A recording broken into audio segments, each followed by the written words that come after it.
श्रीयुतपदकमलं श्रीगुरं वैष्णवांश्च श्रीरूपं शक्रजातं सहगमं रघुनाथं सुतं तं सजीवं साद्वैतं सावधूतं परिजनसहित कृष्णचैतन्यदेवं श्रीराधा कृष्णपादं सहगनो ललिता श्रीविशाखानितमश्च संसारदामललिरहलोकत्रणाय कारुण्यघनाघनत्वं प्राप्तस्य कल्याणगुणपूर्णवस्य वन्दे गुरौ श्रीचरणारविन्दम् यस्य प्रसाद श्रीभगवत्प्रसाद यस्या प्रसादं नगतिकुतोऽपि ध्यायन्तु तस्य यशस्कृसन्ध्यं वन्दे गुरौ श्रीचरणारविन्दम् गुरवे गौरचन्द्राय राधिकायै तदारिणे कृष्णाय कृष्णभक्ताय तद्भक्ताय नमो नमः ब्रह्मामूलं मध्यचर्यश्च मध्यमाम् अस्मादयाचार्यपर्यन्तां वन्दे गुरुपरम्पराम् अनार्पितचरणचिरातकरुणावतीर्णकलौ समर्पयत समुन्नतउज्ज्वलरसां सभक्तिश्रियं हरिपुरटसुन्दरदुतीश्वराहृदयस्कन्दरे स्फुरतो वश्रीशचीनन्दनं तुमस्तं चैतन्याकृतिमतिविमर्जात् परमाद्भुतयोगार्यवरयं प्रजपतिकुमारं रसयतं विशुद्ध्यश्च प्रेमनमादमधुरपियशुलहरिं प्रदातु चरणेभ्यो परपदो नवद्दीपप्रकटम् आनन्दलीलामय विग्रहाय दिव्यहेमभ्युच विसुन्दराय तस्मै महाप्रेमरसप्रदायते चैतन्यचन्द्राय नमो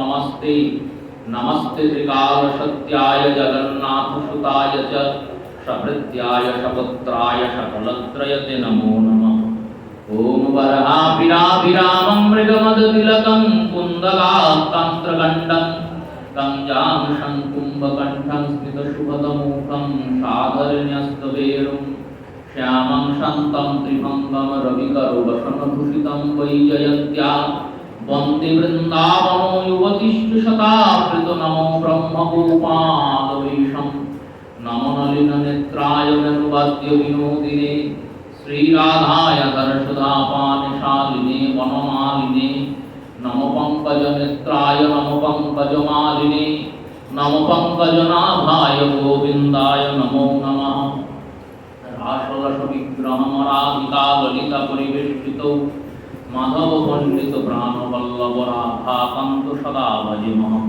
श्रीराधां रासेश्वरीं रम्यां शरणो कुण्डलभूषितां नीलवस्त्रपरिधां देवीं तं नमामि श्रीहरिप्रिये गौरोचनरूपं मनोहरश्च कान्तिदेहं ताम्बूलसेवाप्रदये देवी ललितादेव्यै नमो नमः वृन्दावै तुलसीदेव्यै प्रिया वै केशवस्य च विष्णुभक्तिप्रदे देवी सत्यवत्यै नमो नमः जय रूपसनातन भट्ट रघुनाथ श्रीजीव गोपाल भट्टदास रघुनाथ এই ছয় গোসাই করি চরণ বন্দন যা হইতে বিঘ্ননাশয় অভীষ্ট পূরণ এই ছয় গোসাই যার মুই তার দাসতা সবার পদরেণু মোর পঞ্চগ্রাস তাদের চরণ সে বিভক্তাসনে বাস জনমে জনমে হয় আমার এই অভিলাষ মধুস্নেহং সমাযুক্তং প্রেমসুক্ত মহাশয়ং বৃন্দাবনের আসরতম বন্দে শ্রীমধু পণ্ডিতম নম ধর্মায় মহতে নম কৃষ্ণায় বিদশে ब्राह्मणेभ्यो नमस्कृत धर्मान् वक्ष्य सनातना वाञ्छाकल्पतरुर्भ्यश्च कृपासिन्धुभ्येव च पतितानां पावनेभ्यो वैष्णवेभ्यो नमो नमः सकल श्रोता भक्त वैष्णव मातृजनेरे आमि करि नमस्कार सबे चरण धुनि देह मस्तके नमः हरे कृष्ण कृष्ण कृष्ण हरे हरे हरे राम राम राम हरे हरे श्री गुरु प्रेमानंद सीतानाथ निताय गौर हरि बोल श्री गुरु प्रेमानंद सीतानाथ निताय गौर हरि बोल श्री गुरु प्रेमानंद सीतानाथ निताय गौर हरि बोल नारायण नमस्कृत नरं चैव नरोत्तमं देवीं सरस्वतीं व्यासं ततो जयो मुदीरये भक्तगोष्ठी संगे चैतन्य जय जय सुनील चैतन्य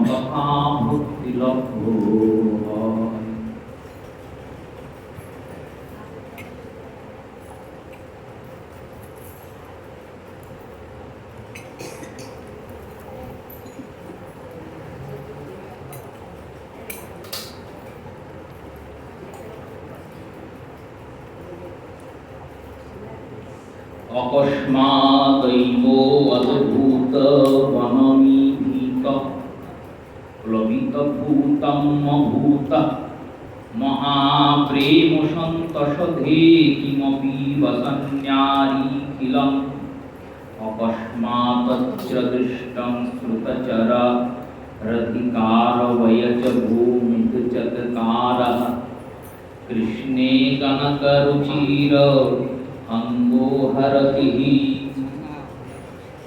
কলিযুগ পাবন অবতার রাধা কৃষ্ণ মিলিত তনু শ্রী শ্রী শ্রীমন মহাপ্রভুর কৃপাধন্য গণ্য প্রবোধানন্দ সরস্বতী শ্রীপাদ বিরচিত চৈতন্য চন্দ্রামৃত গ্রন্থের যে অপরূপ আস্বাদন আমরা গৌর গুণ কৃপায় করে চলেছি তার সূচনা করেছি।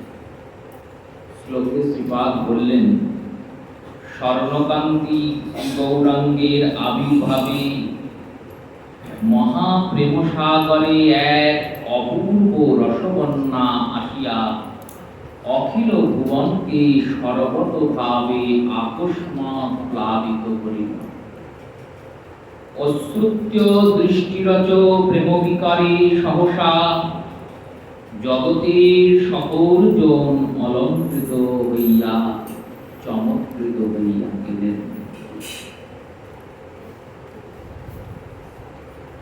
শ্রীপাদ বলছেন, বহু সুন্দর যখন এলেন তার আগে আমাদের সনাতন সমাজ, বৈদিক সমাজ তথা ধর্মময় যে আচরণশীল ব্যক্তিত্বগণের গোষ্ঠী বিচার সেটি কেমন ছিল বললেন, শুষ্কতায় পরিপূর্ণ। শ্রী শ্রী চৈতন্য ভাগবতী বৃন্দাবন দাস ঠাকুর আমাদের সামনে উপস্থাপন করছেন নবদ্বীপের অবস্থান, প্রাক চৈতন্য নবদ্বীপের অবস্থান। কেমন নবদ্বীপ? দেখো, যত শিক্ষিত লোক পূর্ববঙ্গের, যত পশ্চিমবঙ্গের শিক্ষিত লোক দুই বঙ্গের, এমনকি ওই অঙ্গ বঙ্গ কলিঙ্গ, এই অখণ্ড যে বাংলা, এখন তো পশ্চিমবঙ্গ একটা ছোট্ট স্থানে পরিণত হয়েছে। এই বাংলাটার 5টা অংশ ছিল, 5টা ভাগ করা হয়েছে বাংলাটা। এই বঙ্গ, বাংলাদেশ নামক যে দেশটি সেটি পূর্ববঙ্গ, আসামের নিম্ন স্তরের স্থান ত্রিপুরা, সেটিও বাংলার জায়গা, আসাম আর উড়িষ্যা অঙ্গ বঙ্গ কলিঙ্গ, এই 3 রাজ্য নিয়ে অঙ্গদেশের বিচার। ষোড়শ মহাজনপদের মধ্যে অঙ্গ নামক জনপদ, এটি আজকের জনপদ নয়। এই দেশের কথা মহাভারতে আমরা উল্লেখ পাই, দুর্যোধন এই দেশটিকে জয়লাভ করেছিলেন, আর দুর্যোধন এই দেশ জয়লাভ করার পর এই দেশটি কর্ণকে দান করেছিলেন। কর্ণ এই দেশের রাজা হয়েছিলেন, অঙ্গরাজ কর্ণ, মহাভারত উল্লেখ। এর পূর্বে স্মৃতিতে উল্লেখ, গঙ্গা তটোস্ত্য দক্ষিণে গত্বা, শ্রুতিগণের মধ্যে ঋগ্বেদের ব্রাহ্মণকে স্মৃতিতে উল্লেখ করা হলো, গঙ্গার দক্ষিণ প্রান্তে শ্রী প্রয়াগরাজের পরবর্তী যে স্থান, সেই স্থানে যদি কোনো বৈদিক ব্রাহ্মণ যাত্রা করেন তীর্থ ছাড়া, তাহলে তাকে ফিরে আসার পরে প্রায়শ্চিত্ত করতে হবে। কেন? বললেন অনার্যম দেশম তীর্থম। এই প্রয়াগরাজের পর থেকে, মগধের পর থেকে, বিহারের পর থেকে যে স্থান, প্রয়াগের পর থেকে যে স্থান গঙ্গাসাগর অবধি, মেঘালয়, ত্রিপুরা, আসাম, মণিপুর, বাংলাদেশ, উড়িষ্যা, এই সমস্ত দেশে অনার্যরা বাস করেন। ব্রাহ্মণরা যদি যান, তারা ফিরে এসে প্রায়শ্চিত্ত করবেন। শ্রুতিতে উল্লেখ, আজকের কথা নয়, সত্যযুগের কথা। শ্রুতির মধ্যে ব্রাহ্মণকে, ঋক ব্রাহ্মণকের উল্লেখ হয়েছে। তাই এই দেশে কোনো ব্রাহ্মণের বাস ছিল না। সত্যযুগে ছিল না, ত্রেতা যুগেও ছিল না, তারপরেও ছিল না। এই দেশে অন্য বর্ণ, ব্রাহ্মণ, ক্ষত্রিয়, বৈশ্য আসতো না বলেই মহাভারতে ভগবান পরামর্শ দিলেন পঞ্চপাণ্ডবকে, তোমরা ওখানে যাও। কেন বলো ওখানে তোমরা যাবে? কেউ ভাবতেও পারবে না। ধর্মপরায়ণ ব্যক্তিরা কি অধর্মের স্থানে যাবে?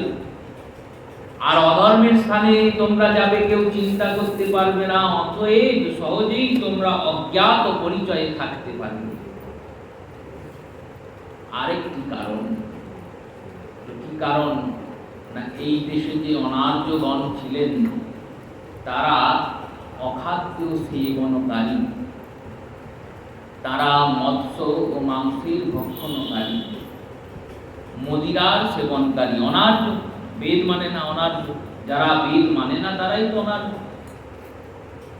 এইভাবে 3 যুগ পার হলো। কলিযুগের প্রথম দিকে আদিসুর নামক রাজা, কনিষ্কের সুর, তিনি ব্রাহ্মণদের নিয়ে এলেন যজ্ঞ করানোর জন্য।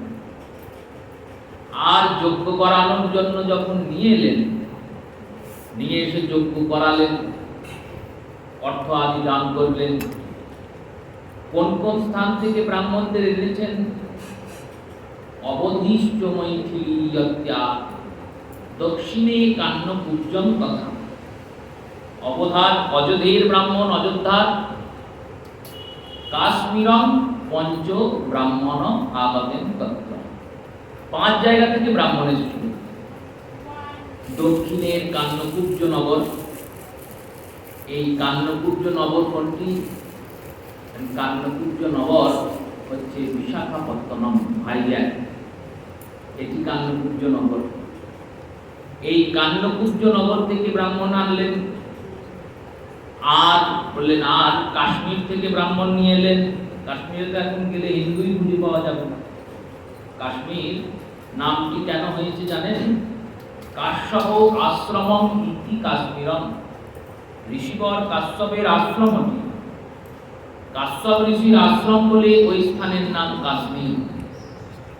ওখান থেকে একদল ব্রাহ্মণ এলেন, মিথিলা থেকে এলেন, অযোধ্যা থেকে এলেন, আর প্রয়াগরাজ থেকে এলেন। 5 জায়গা। এবার এই 5 জায়গা থেকে কোন কোন ব্রাহ্মণ এলেন তার উল্লেখ হয়েছে। কোন কোন ব্রাহ্মণ? প্রয়াগে ভরতরাজস্য অবভেষ্ট শাণ্ডিল্য, কাশ্মীরে কাশ্যপশ্চয়ং তথা কান্নকুব্জং চ বাৎস। এই রূপে আর সাবর্ণম মৈথিলাং ইতি। 5টা গোত্রের ব্রাহ্মণ এসেছেন। কোন কোন গোত্রের ব্রাহ্মণ? কাশ্যপ গোত্রের ব্রাহ্মণ কাশ্মীর থেকে এসেছেন, কারণ কাশ্যপ ঋষির আশ্রম, ওখানে কাশ্যপ গোত্রের ব্রাহ্মণই বেশি হবে। মৈথিলী, মিথিলা থেকে যে ব্রাহ্মণগণ এসেছেন, তারা কারা? মিথিলা থেকে, প্রয়াগরাজ থেকে ভরতরাজ গোত্রীয় ব্রাহ্মণ এসেছেন। অযোধ্যা থেকে শাণ্ডিল্য গোত্রীয় ব্রাহ্মণ এসেছেন। এখনো বহু শাণ্ডিল্য গোত্রীয় ব্রাহ্মণ অযোধ্যায় আছেন। আর মৈথিলী, মিথিলা থেকে বাৎসব গোত্রীয়, সাবর্ণ গোত্রীয় ব্রাহ্মণ এসেছেন মিথিলা থেকে। আর বাৎসব গোত্রীয় ব্রাহ্মণ কান্নকুব্জ থেকে। এই 5 জন ব্রাহ্মণ। 5 জন ব্রাহ্মণের অধীনস্থ কিছু ক্ষত্রিয়জন আর তদধীনস্থ কিছু বৈশ্যজন আগমন করেন এই অখণ্ড অনার্য দেশ ব্রাহ্মণ। এবার এলেন এনারা, যজ্ঞ করালেন। যজ্ঞ করার পর দান দক্ষিণা হলো, রাজা রাজসূয় যজ্ঞ করালেন। এবার এনারা ফিরে গেলেন নিজ নিজ স্থানে। যখন ফিরে গেলেন তখন এনাদের সমাজ আর এনাদের গ্রহণ করে নাই। কেন বললো? এই যে তোমরা বঙ্গে গিয়েছো, কতটা পাপাচার দুরাচারের স্থান ছিল চিন্তা করুন। পতিত পাবন অবতার তো বহু সুন্দর, তাই পতিতদের আগে চিনুন, তারপর পাবনকে চিনবেন। কেন এখানে এলেন মহাপ্রভু? আর অন্য জাতিতে কেন জন্মালেন না? বাঙালি হয়েই কেন জন্মালেন? বিহারি হয়ে, উড়িয়া হয়ে কেন জন্মালেন না? কেন উড়িষ্যায় জন্মালেন না? কেন বিহারে জন্মালেন না? কেন কলিযুগে এত কৃপা? বাঙালি হয়ে জন্মালেন, বঙ্গে জন্মালেন, বহু সুন্দর। সেই রূপে এই 5 ক্ষত্রিয় ব্রাহ্মণগণ ফিরে গেলেন, তারা সমাজচ্যুত হলেন। তাদের স্ত্রী সন্তানদের রেখে দিয়ে তারা আবার ফিরে এলেন রাজার কাছে। কি করবো আমরা? আমরা যজ্ঞ করতে এসেছিলাম, এখন আমরা না ওখানে যেতে পারবো, না থাকতে পারবো, কোথায় থাকবো? রাজা আদিসুর তাদের সঙ্গে বৈশ্যকুল, কায়স্থকুল, ক্ষত্রিয় কুলে বিবাহ আদি প্রদানাদি করে তাদেরকে 5 জায়গায় বাসের অধিকার দিলেন, রাজত্ব দিলেন, জমি জমা দিয়ে বসালেন। ব্রাহ্মণ পৃথিবীর দেবতা, এই ব্রাহ্মণগণকে দেবতার মতো সম্মান করতে হবে। ভগবান সম্মান করেছেন। ভগবান ব্রাহ্মণের হিতকারী, গো ব্রাহ্মণ্য হিতায় চ। এই দ্বিজশ্রেষ্ঠদেরকে বসানো হলো বিভিন্ন স্থানে। কোথায় কোথায় হলো? যেখানে এনারা গিয়ে বসলেন, এনাদের মূল পদবী হলো উপাধ্যায়। উপাধ্যায় মানে কি? শিক্ষক। উপাধ্যায় শব্দের অর্থ হলো শিক্ষক। এই শিক্ষকতা করার জন্য চতুষ্পাঠী করলেন। ব্রাহ্মণের যা কাজ তাই তো করবেন। এখন আমরা তো বর্ণ অনুযায়ী কর্ম করি না, এখন কর্ম করলেই হলো। চতুর্বর্ণ মায়া সৃষ্টম গুণকর্ম বিভেদশ। ভগবান গীতায় বললেন, আমি 4 বর্ণকে সৃজন করলাম, 4 বর্ণের গুণ আর কর্ম অনুযায়ী তারা চলবে। গুণ কর্ম অনুযায়ী তাদের সৃজন হয়েছে, গুণ কর্ম অনুযায়ী তাদের আচরণ হবে। নিজ নিজ ধর্মাচরণ আমরা ভুলে গেছি, তাই ভক্তি লোপ পেয়ে গেছে। কেন লোপ পেয়েছে? কারণ আমরা স্বধর্মাচরণ করি না। রামানন্দ রায় মহাপ্রভুকে প্রথম বলেছিলেন, প্রভু বললেন, শ্লোক করি কলহ রায় সাধ্যের নির্ণয়। সাধনা কি করে করব? রামানন্দ রায় বলেন, কিচ্ছু করতে হবে না। রায় কহে স্বধর্মাচরণে বিষ্ণু ভক্তি হয়। নিজের আর ধর্মের আচরণ করলেই হবে। ব্রাহ্মণ যদি নিজ ধর্ম আচরণ করে, তাকে আবার ভজন শিখতে হয়? ব্রাহ্মণের কাজই তো ভজন করা। ক্ষত্রিয় যদি নিজের ধর্ম পালন করে, প্রজা পালন করে, সাধুগুরু বৈষ্ণবদের রক্ষা করে, সন্তান আদি, শিশু আদি, প্রাণী আদিদের রক্ষা করে, তাহলেই তো ক্ষত্রিয় ধর্মাচরণ হয়ে গেল, তাহলেই তো তার হয়ে গেল ভগবানের ভজন। বৈশ্যকুল যদি ব্যবসার দ্বারা উৎপন্ন অর্থ দিয়ে দান করে, তাহলেই বৈশ্যদের ধর্মাচরণ হলো। শূদ্ররা যদি সেবা করে, তাহলেই ধর্মাচরণ হয়ে গেল, ভগবানের ভজন হয়ে গেল।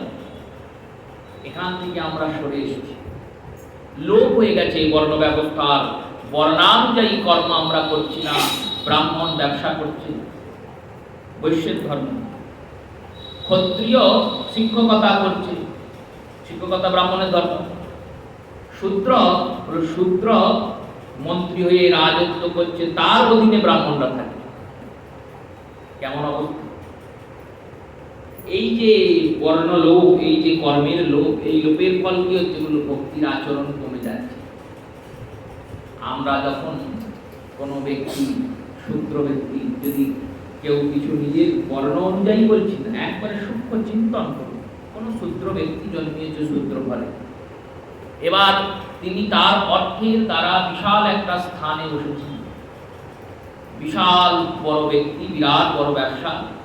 তিনি ভৃত্যরূপে ব্রাহ্মণকে নিযুক্ত করেছেন, চাকর রূপে, সেবক রূপে, বেতনের জন্য ব্রাহ্মণ গিয়ে উঠে। এবার তিনি ব্রাহ্মণকে আদেশ করছেন, আদেশ করতে করতে মাঝে মধ্যে অবজ্ঞাও হবে। চাকরের প্রতি কি আর মানুষের সম্মান থাকবে? চাকর তো চাকর, শাসনও করবেন, অবজ্ঞাও করবেন, অপমানও করবেন। এই অবজ্ঞা করতে করতে তার হৃদয় থেকে ধর্মের আচরণটাই চলে যাবে। কারণ ধর্ম যার কাছে শেখানো যায় তাকেই তো তিনি বৃদ্ধরূপে নিযুক্ত করেছেন, তাহলে ধর্ম শিখবেন কার কাছে? এই রূপে বর্ণলোপ হয়েছে। উপাধ্যায় হল শিক্ষক, যারা গঙ্গার তটে গিয়ে বসলেন তারা গঙ্গোপাধ্যায় সাবর্ণ গোত্র, যারা মুখ্যস্থান মানে গৌড় মালদা এইখানে বসলেন তারা মুখ্য উপাধ্যায় মুখোপাধ্যায়, যারা চটিতে গিয়ে পাহাড়ে গিয়ে বসলেন তারা চট্টোপাধ্যায়, পরে চট্টরাজ পরে, আর যারা ভট্ট ব্রাহ্মণ তারা ভট্টাচার্য, ভট্ট মানে দক্ষিণ ভারতীয় বৎসগোত্র। আর বললেন যারা এই বরেন্দ্র শ্রেণীতে পুরুলিয়া আদির আর বঙ্গে বসলেন তারা বন্দ্যোপাধ্যায়। এইভাবে আমাদের দেশে ব্রাহ্মণরা এলেন, আর ব্রাহ্মণরা এসে বসলেন।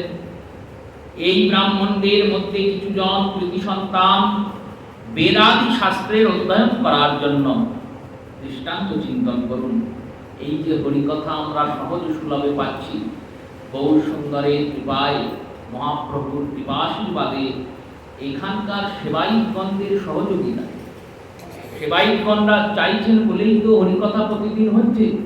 যদি সেবায়িতগণ বলেন যে আর কথা দরকার নেই, তাহলে কি আর কথা হবে? হবে না।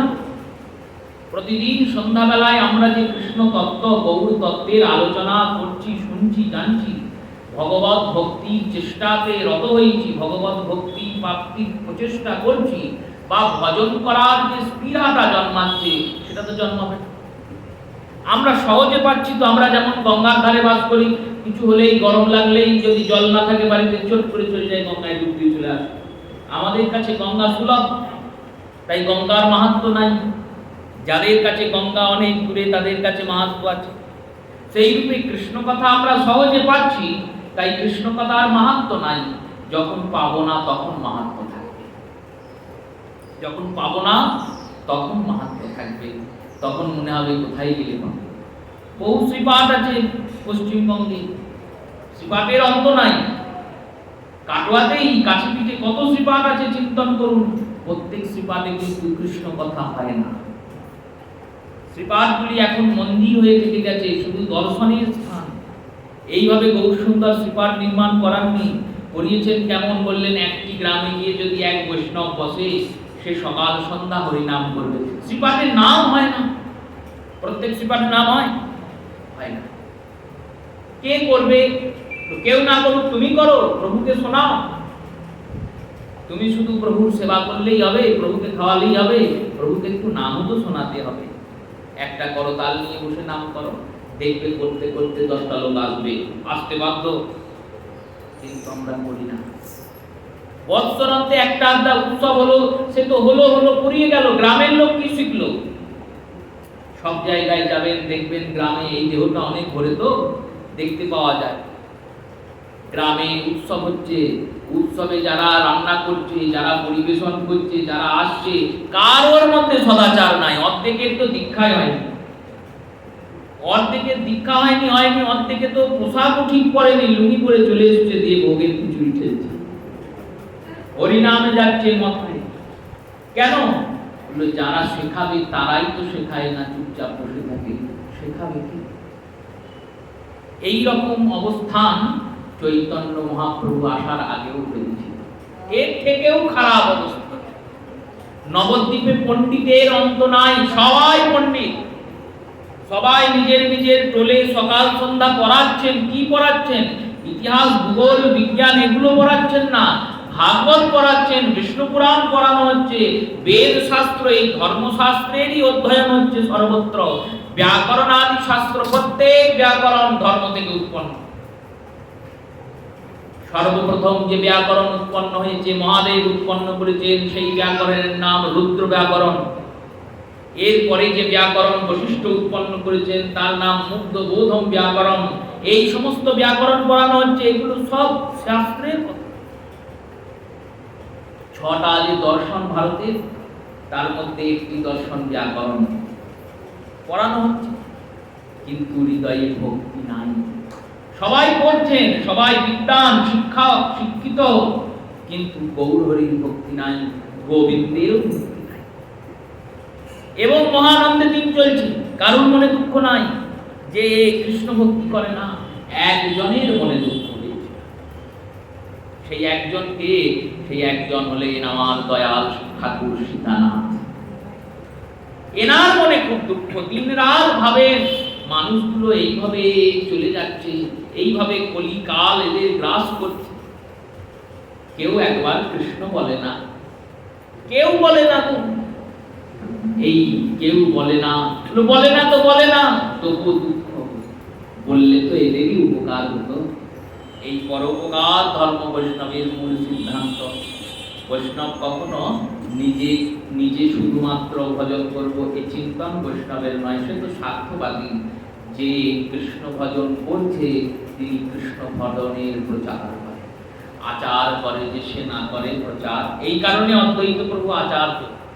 আমাদের 64 মহান্ত সভাসদ গৌরাঙ্গ সুন্দরের মধ্যে দুজন আচার্য, আরো আচার্য আছেন, চন্দ্রশেখর আচার্য, আরো আচার্য আছেন, দুজন আচার্য আছেন যাদেরকে খুব প্রসিদ্ধি প্রাপ্তি হয়েছে, যাদের বন্দনা, চিন্তন, যাদের পূজা, একজনের তো পূজা তিথিও হয় অদ্বৈত প্রভু, ইনি তো অভিন্ন তত্ত্ব, প্রভু তত্ত্ব। আর দ্বিতীয়জন শ্রীনিবাস আচার্য, অদ্বৈত আচার্য আর শ্রীনিবাস, এই দুই আচার্য। আচার্য কারা? বলে আচরয়তি যদ্রং সধর্মং কৃতা প্রচারয়তি তত আচার্য।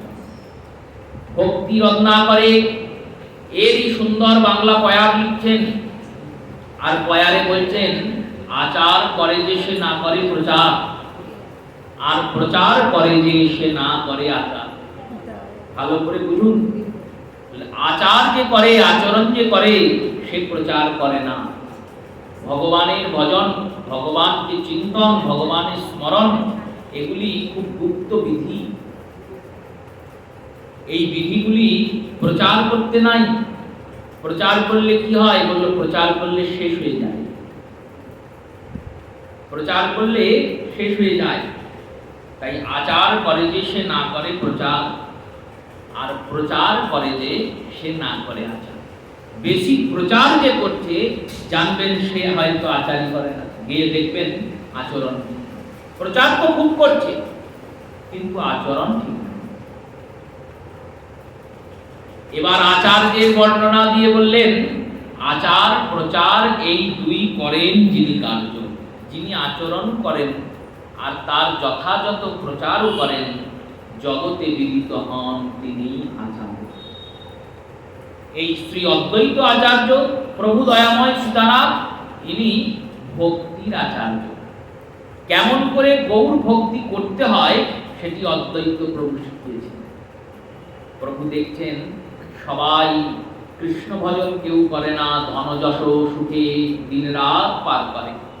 চৈতন্য ভাগবতে দাস ঠাকুর বলছেন লক্ষ লক্ষ লোক করে নিত্য গঙ্গা স্নান, হেন সুপুণ্যবান নবদ্বীপ ধাম।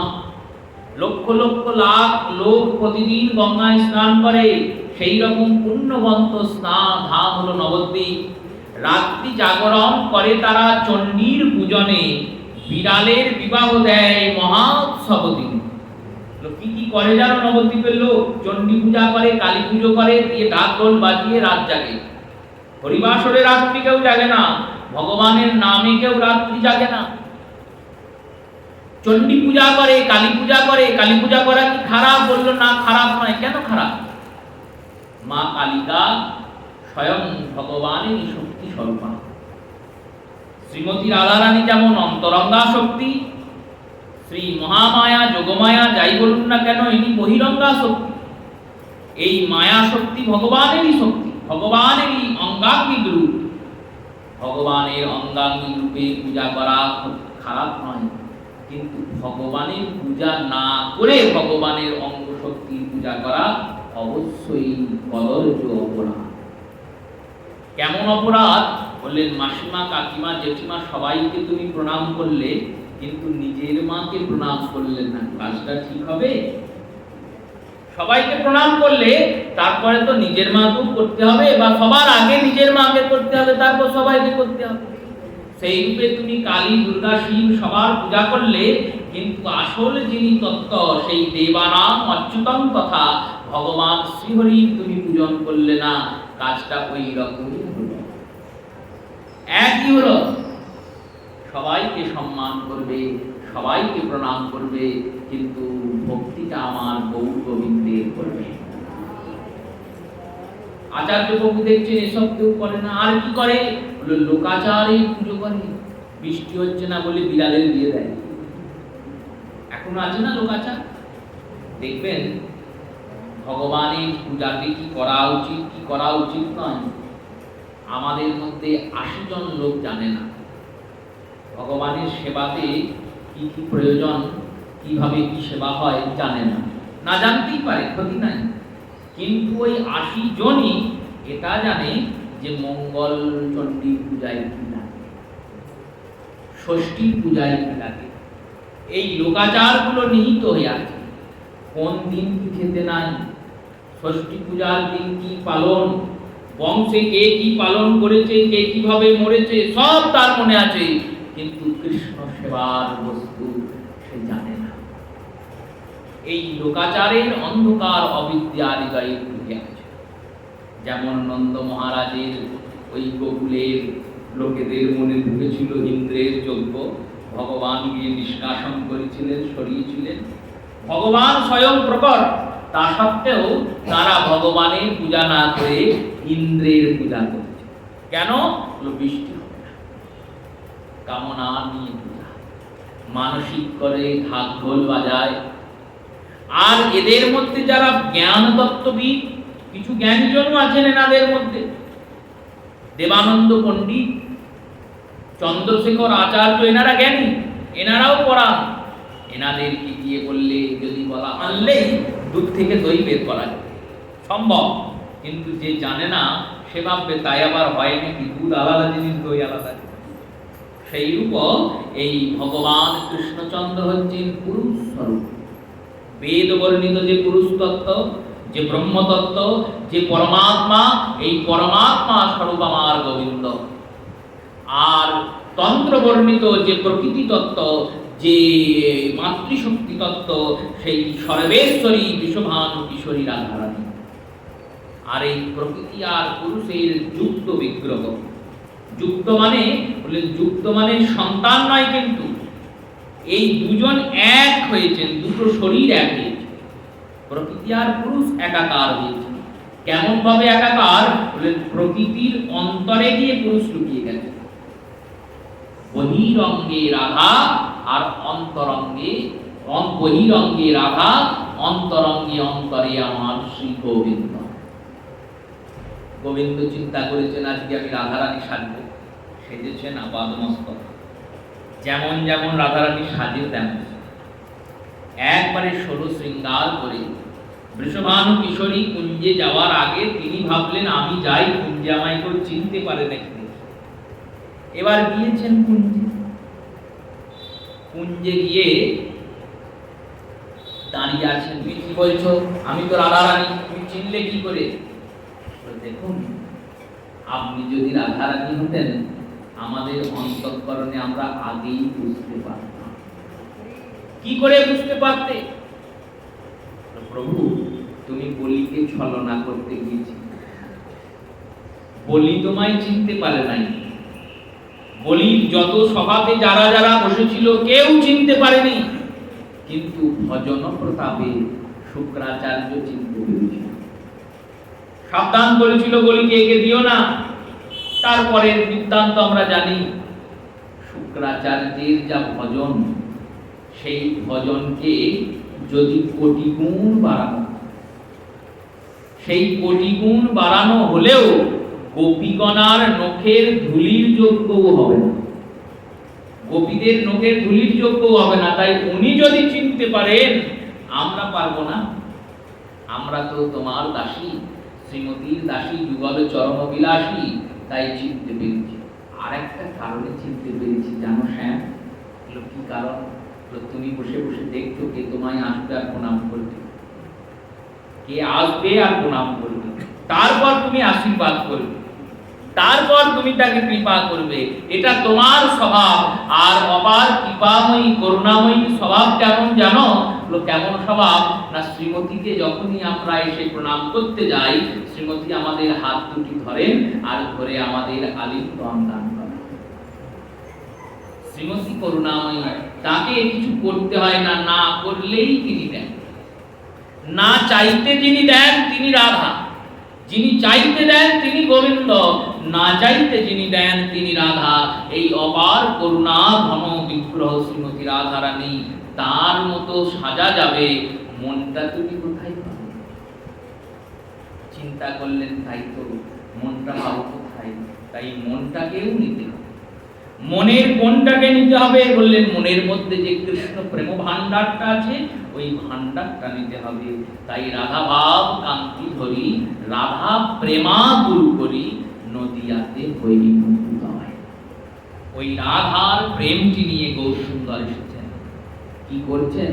বললেন এই প্রেমটি সহজলভ্য করে আমাদের দিচ্ছেন। সহজলভ্য আমাদেরকে কেমন করে দিলেন? বললেন দেখো, তোমাদের কিছু করতে হবে না, তোমাদেরকে যাগ যজ্ঞ জপ তপ ব্রত কিচ্ছু করতে হবে। প্রেম পাবো কি করে তাহলে? ওই দিনের পর দিন অনশন উপবাস করে বসে থাকতে হবে না। উপবাস করে এই নির্জলা একাদশী গেল গত পরশু দিন, গতদিন ব্যঞ্জলি মহাদ্বাদশী ছিল। নির্জলা একাদশী অনেকে করার চেষ্টা করবে, অনেকে করবে, আর এখন তো ফোনের যুগ, ফোনে দেখিয়ে দিচ্ছে মাহাত্ম্য। আগে এত একাদশীতে ভিড় হতো না, ভক্তরা আসতো, কিন্তু এই যে কতগুলো আসে তাদের দেখলেই বোঝা যায় ফোন দেখিয়ে এসেছে। একাদশীতে দেখিয়ে দেয় অমুক জায়গায় যাবে, অমুক তেল দেবে, অমুক দ্বীপ দেবে, অমুক বস্তু দেবে, অমুক জন্তু অমুক দেবে, সব দেখার ক্ষতি নাই। নির্জলা একাদশী করতে গেলে কিভাবে করতে হয় জানেন? দশমীর দিনকে সকালে হবিষ্যান্ন করতে হয়। হবিষ্যান্ন করার পর সন্ধ্যাবেলায় আহার করার পর আর জল খাওয়া যাবে না।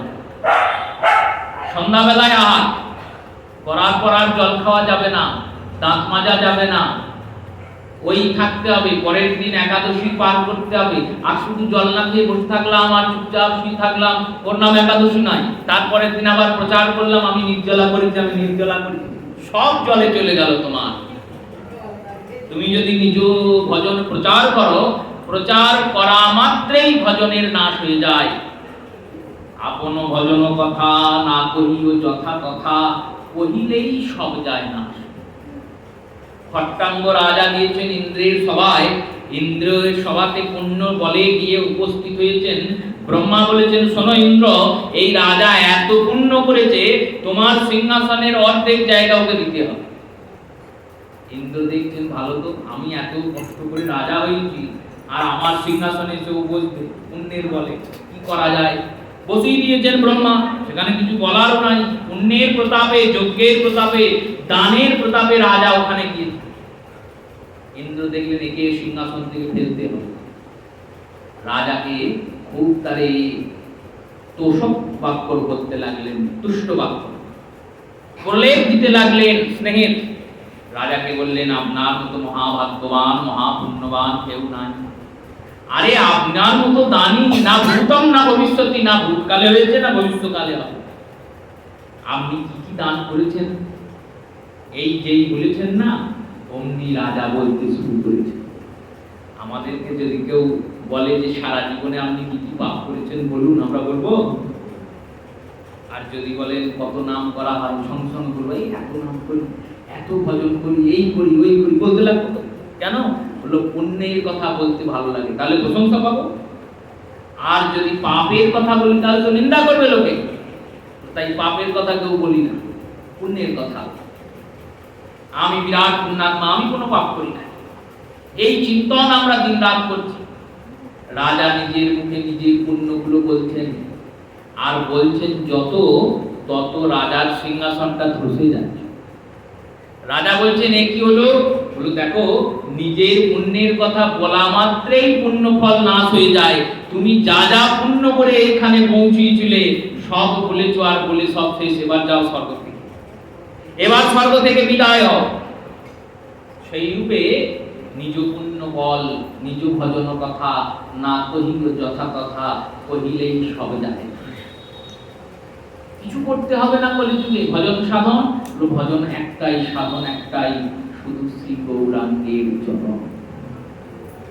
গৌর সুন্দর বললেন, দেখো আমার যত শক্তি, সব শক্তি দিয়ে আমি একটা সুন্দর মণি নির্মাণ করি। এই মণিটার নাম কি জানো? কি নাম? না নাম চিন্তামণি। এই শ্রীনাম চিন্তামণি, এই 16 নাম 32 অক্ষর, এই 32 অক্ষর বিশিষ্ট কলিসন্তরণ উপনিষদের মন্ত্রকে পরিবর্তিত করে মহামন্ত্রে রূপান্তরিত করে তোমাদের কাছে দিয়ে গেলাম। এ মন্ত্র জপের কোনো নিয়ম নাই, এ মন্ত্র জপের কোনো বিধি নাই, এ মন্ত্র জপের কোনো নিষেধ নাই। নাম জপ করার জন্য, নাম কীর্তন করার জন্য, নাম স্মরণ করার জন্য, নাম স্মরণ আলাদা বস্তু, নাম চিন্তন আলাদা বস্তু, মালিকাতে নাম করা আলাদা বস্তু। মালিকায় নাম, ওই সবাই একটা করে মালা নিয়ে নিলাম, জপ করলাম, লো নাম সিদ্ধ হবে না। কেন? ওই মালার নামটা আলাদা, এ নামটা আলাদা, ও নামটা আলাদা। কেন? দেখো সব জায়গায় এক এক থাকে, প্রভুর কাছেও দুই আছে। মহাপ্রভু দুই জায়গায় কাজ করছেন। বহিরঙ্গ লয়ে করে নাম সংকীর্তন, অন্তরঙ্গ লয়ে করে রসাস্বাদন। নামে যদি মুক্তি চাও তাহলে নাম মুক্তি দেবেন, আর নামে যদি প্রেম চাও তাহলে প্রেম চাইতে গেলে প্রেম রাজ্যে প্রবেশ করতে হয়। প্রেম রাজ্যে প্রবেশ করতে গেলে কোনো প্রেমী জনার হাত ধরতে হয়। যিনি ওই রাজ্যের ঠিকানা জানেন তিনি তো তোমায় নিয়ে যাবেন। তুমি একা একা কি করে যাবে? একা একা কি যাওয়া যাবে? যাওয়া যাবে না। ওই শ্রী রাধা মাধবয় মাধুর্য রূপ লীলা গুণরূপ স্নানং দাত প্রতীক্ষণং দ্বাদশললুপষ্ট বন্দে গুরৌ শ্রী চরণারবিন্দ। গুরুদেবের মূর্তিটা সুন্দর করে বিশ্বনাথ চক্রবর্তী ঠাকুর তিনি আমাদের সামনে প্রস্তুত করছেন। বলছেন, দেখো গুরুদেব কেমন জানো? দিন রাত রাধা মাধবের নিকুঞ্জের লীলা স্মরণে তিনি রত। প্রতীক্ষণ সব সময় চিন্তন করছেন, আমার শ্রী মাধব, আমার শ্রী রাধারানী এইরকম লীলা পূরণ করেছেন। এই প্রেমরাজ্যের ঠিকানা যার কাছে আছে, তিনি যখন তোমায় প্রসাদ করে নাম লিখে দেবেন, সেই নামে স্ফুরণটা অনেক বেশি। যতক্ষণ না তাকে পেয়েছো, যতক্ষণ না তার কাছে যেয়েছো, ততক্ষণ বহিরঙ্গ লয়ে করে নাম সংকীর্তন। সংকীর্তনে কোনো বিধি নিষেধ নাই। হাতে তালি দিয়ে নাম করো, খোলকর্তাল বাজিয়ে নাম করো। যদি খোলকর্তাল না পারো, মুখে বিড়বিড় করে চিৎকার করে করে নাম করো, কোনো ক্ষতি নাই। দিন রাত নাম করো। খাইতে শুইতে যে কৃষ্ণ নাম লয়, দেশকাল নির্বিশেষে সর্বসিদ্ধি হয়।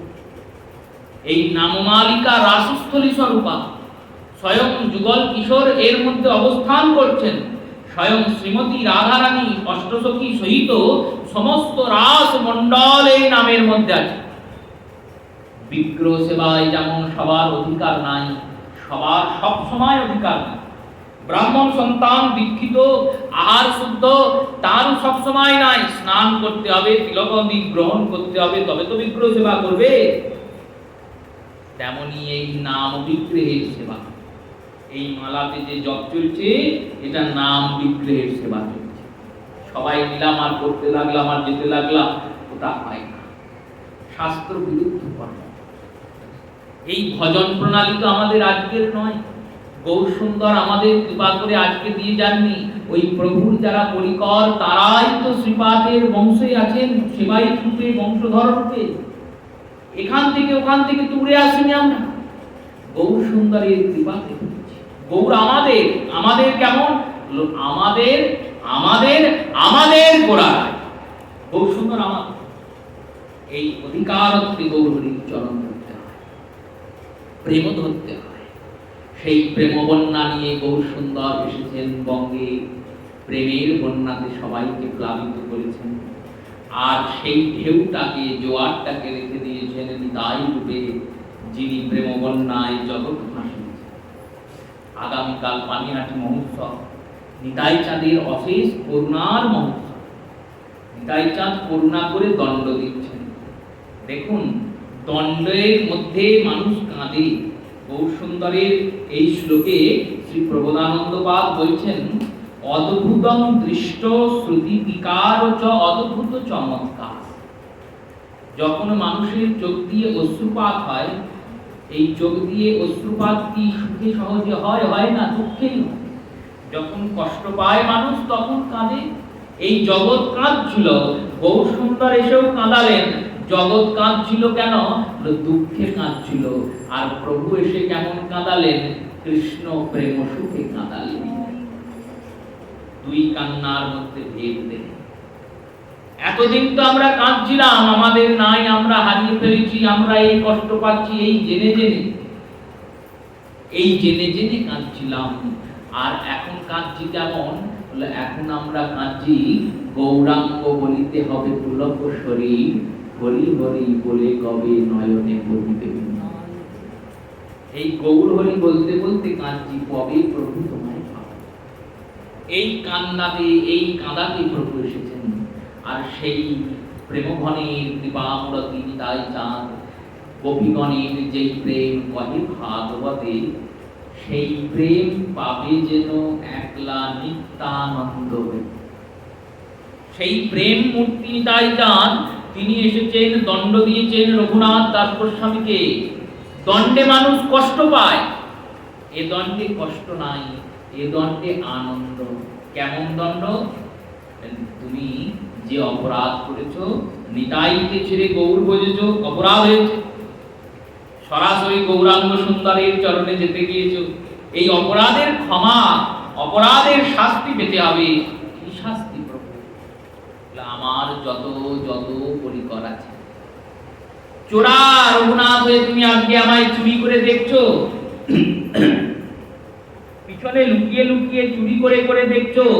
ওই চোরা চোরা বলি ডাকে নিত্যানন্দ রায়, চোর বলে ডাকছে। বললে এখানে একটা চোর এসেছে। কে? না, যে চুরি করে আমায় দেখছে। এই চুরি করার অপরাধে আমার যত সাঙ্গ পাঙ্গ উপাঙ্গ পরিকর বৃন্দ এসেছে, এদেরকে মনের আনন্দে দই চিড়ে খাওয়াতে হবে। এবার দই চিড়ে খাইয়েছেন শ্রী রঘুনাথ দাস গোস্বামী পাদ। কেমন দই চিড়ে খাইয়েছেন জানেন? একটা ভারে দই দিয়েছেন, একটা ভারে চিড়ে দিয়েছেন। এই বর্ণনায় হয়েছে চৈতন্য চরিতামৃতে, এই বর্ণনায় গাওয়া হয় দণ্ডচিড়া মহোৎসবে। কিন্তু গাইলে হবে না, চিন্তন করতে হবে তত্ত্বের। চরিতামৃতের মতো তত্ত্ব দার্শনিক গ্রন্থে এই রকম প্রেমময় লীলার মধ্যেও নিশ্চয়ই তত্ত্ব নিহিত হয়ে আছে, তবে তো স্থান পেয়েছে। এই দণ্ড চিরাতে দধি আর চিরার ভাণ্ড দিয়েছেন। এক ভাণ্ডে দধি আর এক ভাণ্ডে চিরা। দধি নবনীত কোমল, ননির মতো কোমল নরম বস্তু, আর চিরা কঠিন বস্তু।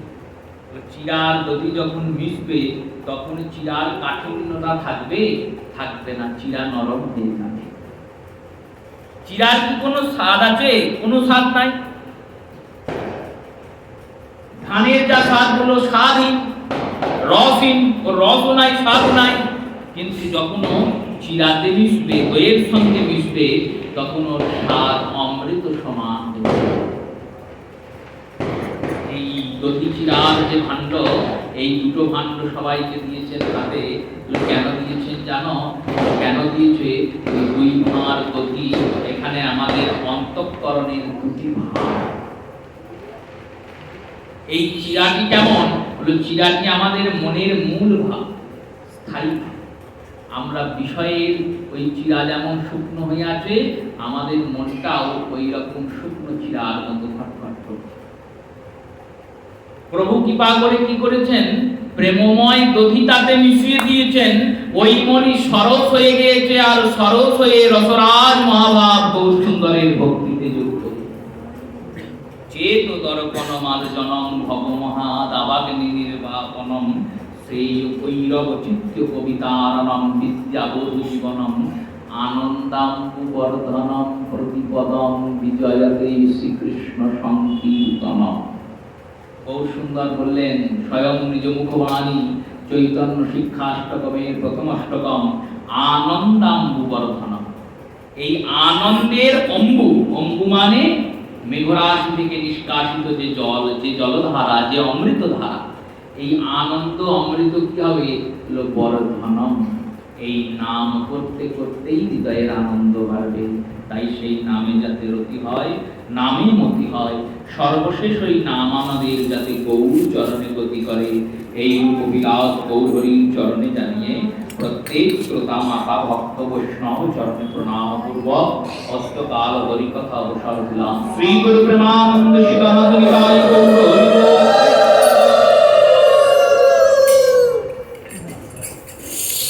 জয় জয় রাধে কৃষ্ণ গোবিন্দ, জয় জয় রাধে কৃষ্ণ গোবিন্দ, রাধে গোবিন্দ, রাধে গোবিন্দ।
প্রাণ পরিচয় দাও